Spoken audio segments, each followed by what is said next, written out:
Happy Tuesday, friends. I hope you had a great Memorial Day yesterday. I thought about the day yesterday. I thought holidays feel a little less holiday-like during COVID since the days sort of run together anyway.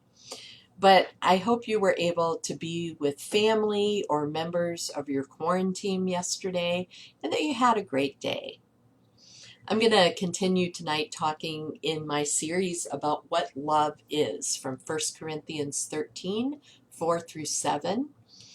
So far, we've talked about love is patient and kind, and we've looked at two characteristics of what love isn't. Love is not jealous, and love does not boast. So tonight, we're still in that list of characteristics right now in this passage that talks about what love is not. And tonight, we're going to talk about pride. Love is not proud. So when I think of pride, I think of both a positive side and a negative side. So I love my friends and am proud of them when they accomplish something awesome in their life, like winning a race or just completing a race or some other great adventurous feat. And I'm proud of my 10 nieces and nephews and their accomplishments in life. And those feelings of pride are very much rooted in my love for them and in my bias as to how awesome they are. But on the flip side, pride as a negative trait is defined as being puffed up or arrogant or conceited. And there are two things I was thinking about tonight that where we see that pride can really mess up our lives, make our lives less awesome. So the first thing is that pride makes us self-conscious. When we think so highly of ourselves, we tend to want to protect our status rather than strive for something better. So it's sort of like an upside down reality. Where you're already at the top of the hill and you're trying to always defend your position because you might fall if you let your guard down or you make a mistake, or if somebody sees that maybe you're not, or your life isn't as awesome as you've made it out to be. So there's a proverb that talks about this and says that pride goes before destruction, or the familiar phrasing you might think of is that pride goes before a fall. And that's really an accurate description of what pride does. Pride causes us to stay on top. Desire to stay on top, defend our position to stay on top. It's a lot of work. It can be exhausting to live this way. And it's really hard to love well when you're always defending your position. So pride makes us self-conscious, meaning too much focus on ourselves. And second, pride alters communication and connection. Many relationship issues are caused by pride. If you can't admit that you're wrong, it's your pride telling you you have to win the argument, that you have to show that you're right. And if you take an all or nothing stance, it's because giving credit to others can sometimes hurt your pride. And defending your position seems like the way you have to go.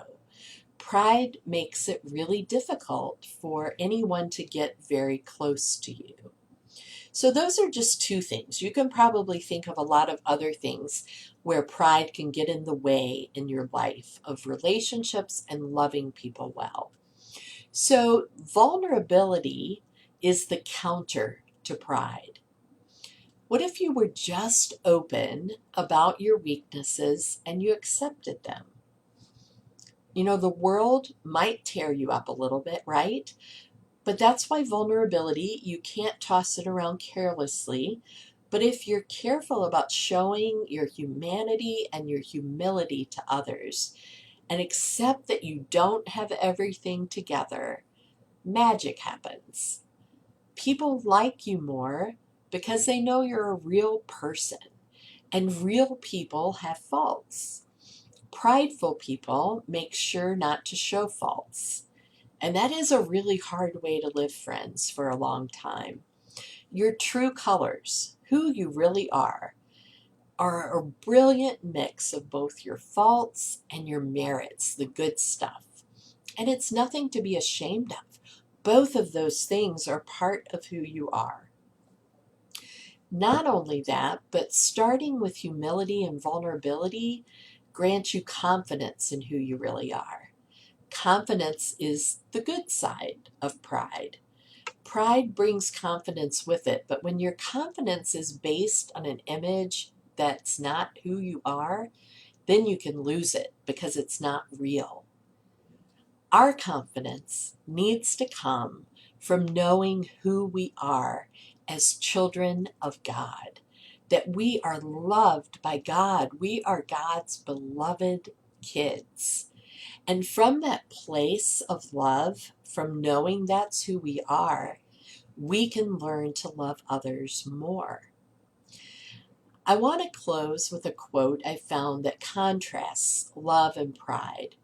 And I invite you right now to think of this as a reflection and a prayer tonight. Invite the Holy Spirit to light up, to shine His light on these things as I read them.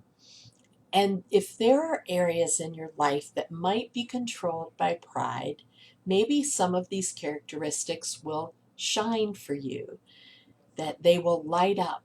And those would be things you can spend some time tonight talking to God about after we're done this evening. So I encourage you to just listen as I read the contrast here between love and pride. Love listens, pride talks. Love forgives, pride resents. Love gives, pride takes. Love apologizes, pride blames. Love understands, pride assumes. Love accepts, pride rejects. Love trusts, pride doubts. Love asks, pride tells. Love frees up, pride binds up. Love builds up, pride tears down. Love encourages, pride discourages. Love confronts, pride is passive aggressive. Love is peaceful, pride is fearful. Love clarifies with truth, pride confuses with lies. Love and pride are mutually exclusive. Love dies with pride, but it comes alive with humility. May God bless you tonight with a knowledge of how loved you are, that you are a beloved child of God. And as that truth goes deep inside of you, I pray that the Holy Spirit will come and will help transform those things in your life that might be controlled by pride, and that you will become freer and freer to love your friends, your family, your neighbors, and strangers with the love that God has for you. I love you, friends. I pray that you have a wonderful night. Join us again tomorrow morning for our 10 o'clock devotion, and Jeff will be bringing that to us. Good night, folks.